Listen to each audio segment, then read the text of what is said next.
नमस्कार, जय हिंद सभी को।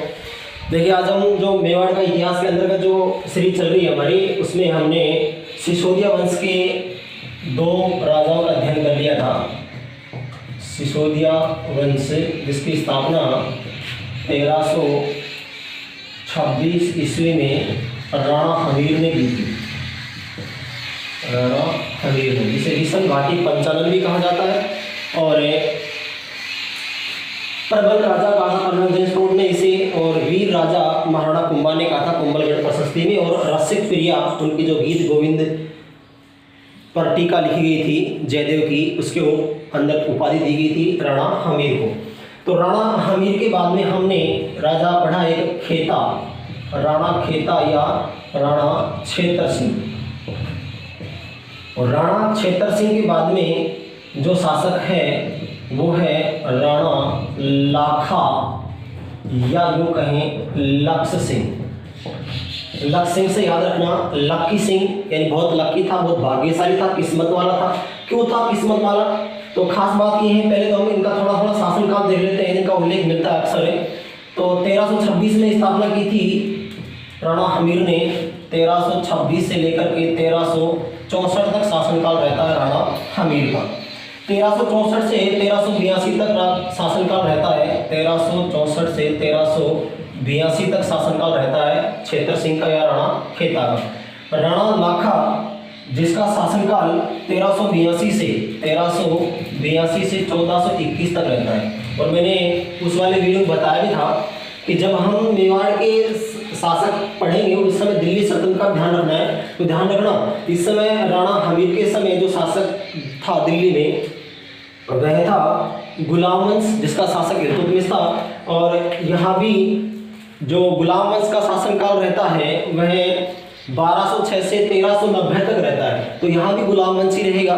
फिर 1390 से 1320 तक शासनकाल रहता है, वह रहता है खिलजी वंश का, जिसमें 3 शासक होते हैं, जलालुद्दीन फिरोज खिलजी, अलाउद्दीन खिलजी और मुबारक खिलजी। तो यहाँ 1320, तो यहाँ खिलजी वंश का शासनकाल शुरू हो जाता है राणा खेता के समय ही। लेकिन उस समय मेवाड़ पर इतने आक्रमण नहीं होते हैं उनके काल में, मुख्य रूप से जालोर और चित्तौड़ पर आक्रमण होते हैं। तो जिस कारण से वहाँ पर साका यानी जोहर देखने को मिलते हैं। तो यहाँ हम बात करते हैं राणा लाखा की। तो राणा लाखा का शासनकाल 1382 से 1421 तक रहता है, जिसे लक्की सिंह भी कहते हैं, किस्मत वाला। क्यों कहते हैं किस्मत वाला? पहली बात तो ये है इंपॉर्टेंट कि इसके समय में जो जावर और देवारी 2 स्थान है उदयपुर में, वहां पर चांदी की खानें निकल आई, चांदी की खानें निकल आई।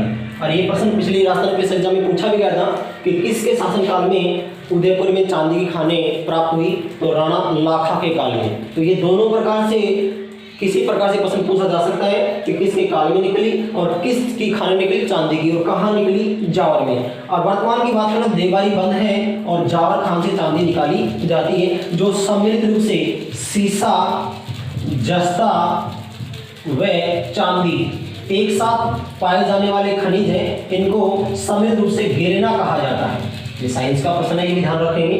तो ये सम्मिलित पाई जाने वाली धातुएं हैं, सीसा, जस्ता और चांदी। तो चांदी कहाँ मिली? जावर से। इस कारण से इसे लक्की माना जाता है। दूसरी खास बात क्या है इसकी? दूसरी ये है कि एक अपने आप ही बिना कुछ किए ही, बिना कुछ कहे ही एक चिड़ीमार बंजारा था। चिड़ीमार बंजारा, या यूँ कहीं कहीं नाम मिलता है छित्रमल बंजारा, नाम मिलता है छित्रमल बंजारा। इस छित्रमल बंजारे ने पिछोला झील का निर्माण करवा दिया। उसके 2 बैल थे जिनकी मृत्यु हो गई थी, अपने बैलों की स्मृति में पिछोला झील का निर्माण करवाया। इस बात का ध्यान रखना, किसकी स्मृति में? बैलों की स्मृति में पिछोला झील का निर्माण करवाया। अब बात यह है कि पिछोला झील किस नदी पर है? तो ध्यान रखना, बेड़च नदी के पानी को रोक करके पिछोला झील का निर्माण करवाया गया। फतेह सागर झील में पानी के बाद में जो पानी की निकासी होती है, उसके बाद में बेड़च नदी का नाम बदलकर हो जाता है आयड़ नदी। ये ध्यान रखना है, बेड़च नदी के पानी को रोक करके पिछोला झील का निर्माण करवाया। इसी पिछोला झील में, यहाँ एक हम स्वरूप से समझते हैं, इसी पिछोला झील में एक तो बना हुआ है जग मंदिर, जग मंदिर, ध्यान रखना। और एक बना हुआ है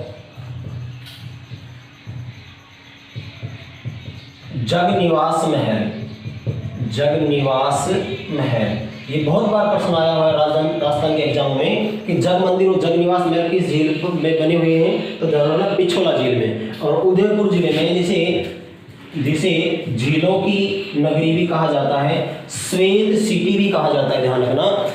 व्हाइट सिटी भी कहा जाता है उदयपुर को, झीलों की नगरी भी कहा जाता है उदयपुर को। तो इसमें जगनिवास महल और जग मंदिर बने हुए हैं। अब इनको बनाने वाले अलग अलग थे, एक तो था मेवाड़ का राणा जगत सिंह और दूसरा था मेवाड़ का महाराणा जगत सिंह। अब आप कहोगे जगत सिंह तो एक को बनाया था जगत सिंह प्रथम ने और एक को बनाया था जगत सिंह द्वितीय ने। अब इसको याद कैसे करना है कि मंदिर और महल दोनों किसने बनाए, ध्यान रखना इसी में ट्रिक बनी हुई है। एक तो मैं से मंदिर और एन से निवास, ध्यान रखना मैं से मंदिर और एन से निवास। तो ध्यान रखना जग मंदिर एम पहले आता है एबीसीडी में या एन पहले आता है, ये ध्यान रखना है। तो ध्यान रखना एम पहले आता है तो जग मंदिर बनाया प्रथम ने, क्योंकि प्रथम पहले आएगा राजा, और निवास यानी एन एबीसीडी में बाद में आता है। जग निवास महल बनवाया जगत सिंह सेकंड ने, ये बात ध्यान रखना है, इसी में कूट आपको ध्यान रखना है।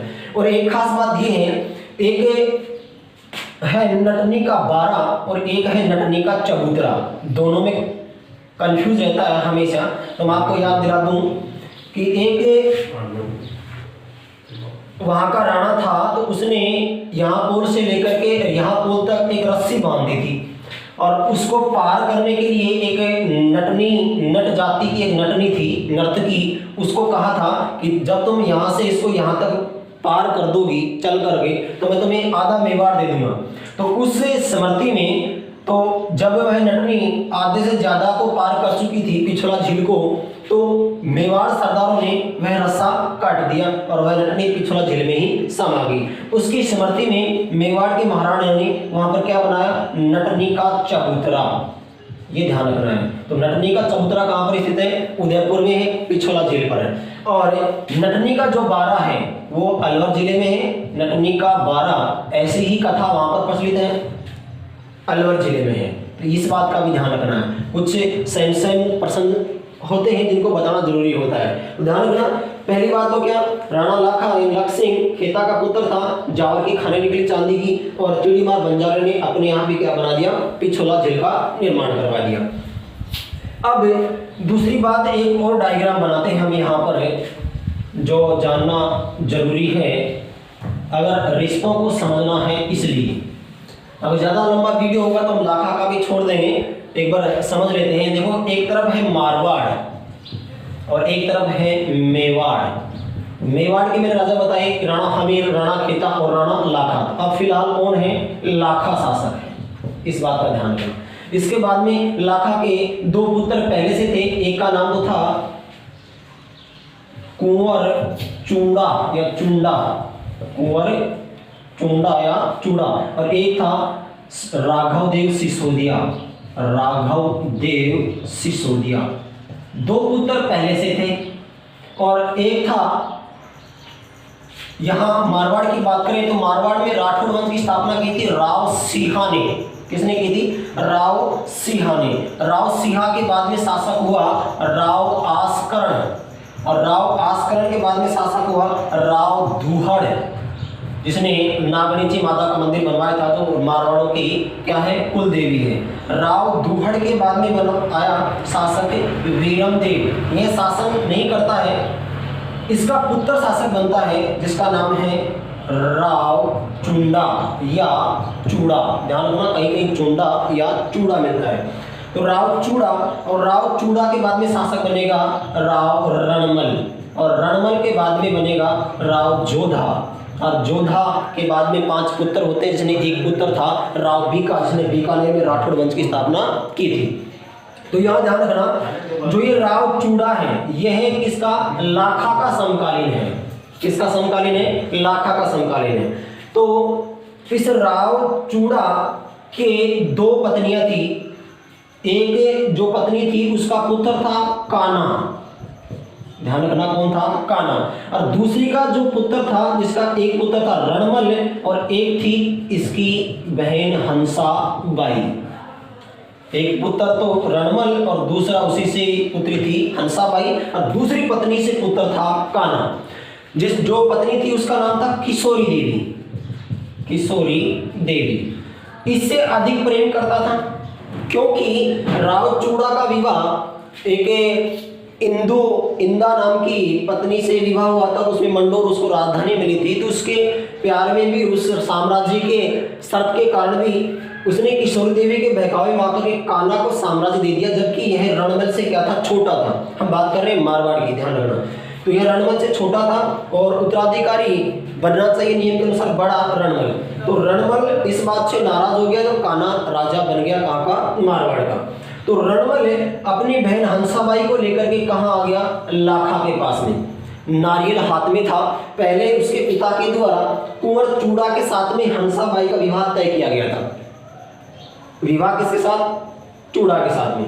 तो देखिए उसमें जो राजपूतों में बैठने की इस प्रकार व्यवस्था होती है, यहाँ ऐसे सामंत बैठे होते हैं और सामने राजा बैठा होता है और यहाँ कालीन बिछी होती है। जो ही रणमल नारियल लेकर के और दरबार में पहुंचा तो लाखा के जब हाथ में नारियल रख दिया और वृद्धावस्था में था, लगभग 84 वर्ष उम्र थी लाखा की, वृद्धावस्था में था। तो उसके हाथ में नारियल रखते ही वह बोल पड़ता है कि कौन है जो बुढ़ापे में मुझसे मजाक कर रहा है, अभी मेरी विवाह की उम्र थोड़ी है। तो ऐसे में रणमल ने कहा कि मैं आपके लिए एक रिश्ता नहीं लाया हूँ, आपके पुत्र कुंवर चूड़ा के लिए लाया हूँ। कुंवर चूड़ा वहीं बैठा हुआ था, तो वह भी अब जो हमारी परंपराएं होती हैं, रीति रिवाज होते हैं, उसमें आकर के कहा कि अब जिसके हाथ में नारियल है वही उससे विवाह करेगा, इसलिए मेरे पिता ही अब उससे विवाह करेंगे, मैं विवाह नहीं करूंगा। क्योंकि जो नारियल या जो शगुन प्राप्त कर लेता है वह कन्या उसी की होती है, इसलिए मैं विवाह नहीं करूंगा। अब इस उलझन में, इस बहस में रणमल उनके सामने एक शर्त रख देता है कि मैं मेरी बहन हंसाबाई का विवाह राणा लाखा से कर दूंगा, लेकिन एक शर्त है, इससे उत्पन्न पुत्र क्या हो, मेवाड़ का भावी राणा हो। अब ऐसे में बड़ा कौन, कुंवर चूड़ा, और अब अंत में शर्त रख दी है कि क्या उससे उत्पन्न पुत्र कौन होगा, मेवाड़ का भावी राणा होगा। ऐसे में कुंवर चूड़ा ने प्रतिज्ञा ले ली, इसलिए कुंवर चूड़ा को भीषम प्रतिज्ञा, राजस्थान का भीषम भी कहा जाता है, जिसने भीषम प्रतिज्ञा ली थी इसको, कुंवर चूड़ा को। ध्यान रखना, राणा चूड़ा नहीं है, राणा चूड़ा नहीं है। इतिहास में चूड़ा नामक 3 शासक हुए, एक तो राव चूड़ा, एक तो राव है मारवाड़ का, एक कुंवर चूड़ा जो राणा नहीं है, राणा तभी लगेगा जब वह राजा बनेगा, तो राजा बना नहीं, कुंवर चूड़ा। और एक है चूड़ामन जो जाट साम्राज्य का संस्थापक था भरतपुर में।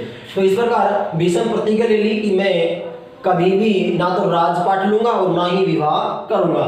तो इस कारण से अब लाखा का विवाह किससे हो जाता है, 84 वर्ष की उम्र में हंसाबाई से। अब देखो है कि नहीं है लक्की, इसलिए लाखा या लक्सिंग या लक्की कहा जाता है। 3 बात होगी, चांदी की खाने में लगी, झील अपने आप को ही बनवा गया और 80 या 84 वर्ष की उम्र में क्या हो गया, उसका विवाह हो गया। अब इससे उत्पन्न जो पुत्र है वो है मोकल। अब इसकी मृत्यु के बाद में लाखा की मृत्यु हो जाती है 1421 में, और 1421 में शासक कौन बनता है, मोकल बनता है। मेवाड़ का राणा कौन बनता है, मोकल बनता है। तो ये प्रमुख बातें थी राणा लाखा के बारे में। अब इससे नेक्स्ट जो शासक होगा वो होगा मोकल, यानी राणा मोकल। तो इसके बारे में आपको ध्यान रखनी है। एग्जाम के दृष्टिकोण से 3 ही इंपॉर्टेंट बातें, एक तो विवाह किससे हुआ, हंसाबाई से हुआ, एक इसके पुत्र कौन थे, कुंवर चूड़ा और राघव देव सिसोदिया, और एक इसके काल में कौन कौन सी घटनाएं घटित हुई, वो खास इंपॉर्टेंट है राणा लाखा के बारे में। अब इससे जो अगला शासक है, जो अगला राजा है मोकल, उसे हम अगले वीडियो में विस्तार से अध्ययन करेंगे, ताकि वीडियो लंबा ना हो जाए, छोटे छोटे वीडियो में आप समझते रहेंगे। धन्यवाद।